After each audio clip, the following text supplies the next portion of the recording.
भारतीय संस्कृति में पर्वों का अपना अलग महत्व है, लेकिन जब बात छठ महापर्व की हो तो ये केवल एक पूजा अर्चना तक सीमित नहीं है, बल्कि ये आत्मशुद्धि, अनुशासन और आस्था का ऐसा अनुपम उदाहरण है जो हर वर्ष कार्तिक मास की शुक्ल पक्ष की चतुर्थी से शुरू होकर सप्तमी तक चलता है।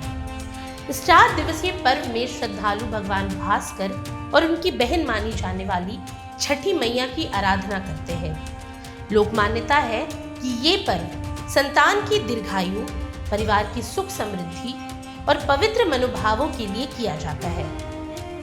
वहीं छठ के दिनों में वातावरण एक अलग ही भक्ति भावना से भर उठता है।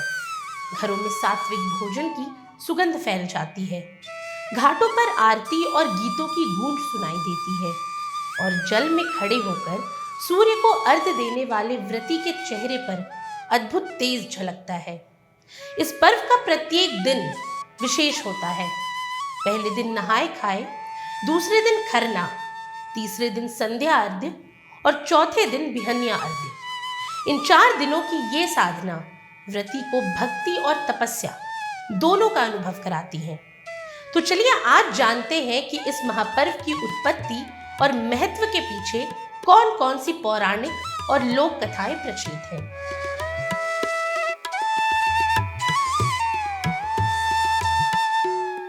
अब सबसे पहली कथा है राजा प्रियव्रत और देवी षष्ठी की। दरअसल पुराणों में उल्लेख मिलता है कि राजा प्रियव्रत संतानहीन थे। उन्होंने महर्षि कश्यप से संतान प्राप्ति का उपाय पूछा। ऋषि ने यज्ञ करवाया और यज्ञ की आहुति से बनी खीर रानी मालिनी को दी। रानी ने पुत्र को जन्म दिया, परंतु दुर्भाग्यवश वो मृत पैदा हुआ। शोकाकुल राजा पुत्र का शव लेकर शमशान पहुंचे और पुत्र वियोग में प्राण त्यागने का निर्णय किया। उसी समय भगवान ब्रह्मा की मानस पुत्री प्रकट हुई और उन्होंने कहा कि राजन, मैं षष्ठी हूँ, सृष्टि की रक्षा और संतानों की पालनहार देवी। यदि तुम मेरी आराधना करोगे तो तुम्हारा कष्ट दूर होगा। राजा ने विधि विधान से देवी षष्ठी का व्रत किया और उन्हें जीवित पुत्र की प्राप्ति हुई और तभी से ये व्रत छठी मैया की उपासना के रूप में लोक परंपरा में स्थापित हो गया। इसके अलावा रामायण काल में भी छठ व्रत का उल्लेख मिलता है। कहा जाता है कि रावण वध के पश्चात भगवान श्री राम पर ब्रह्म हत्या का पाप लगा। इस पाप से मुक्ति पाने के लिए कुलगुरु वशिष्ठ मुनि ने ऋषि मुद्गल के साथ भगवान श्री राम और माता सीता को कार्तिक मास की षष्ठी तिथि पर छठ व्रत करने का निर्देश दिया। माता सीता ने मुंगेर के कष्टहरणी घाट पर यह व्रत किया और भगवान सूर्य की आराधना कर अपने पति को पाप मुक्त करवाया। ऐसे में आज भी मुंगेर में माता सीता के चरण चिन्ह उस पावन स्मृति को जीवंत रखते हैं।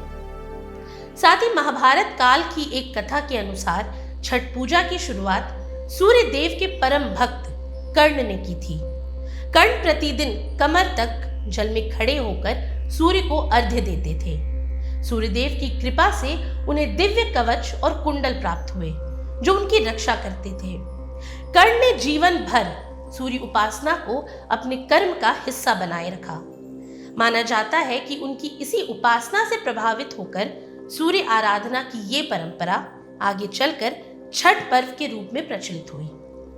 वहीं महाभारत में वर्णित एक और कथा के अनुसार जब पांडव अपना सारा राज्य जुए में हार गए थे और कठिन परिस्थितियों में थे, तब द्रौपदी ने परिवार की सुख शांति और पुनः राजपाट की प्राप्ति के लिए छठ व्रत किया।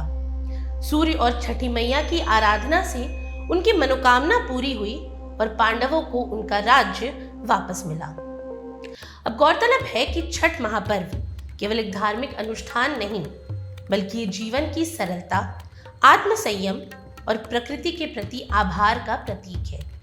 ये इस बात का प्रमाण है कि सच्ची पूजा वही है जहां मन पवित्र हो, भावना निष्कलंक हो और कर्म निस्वार्थ हो। सूर्य की किरणों से नहाए घाट, व्रतियों के गीत और आरती की ध्वनि, ये सब मिलकर छठ को महापर्व के साथ एक जीवंत आध्यात्मिक अनुभव बना देते हैं।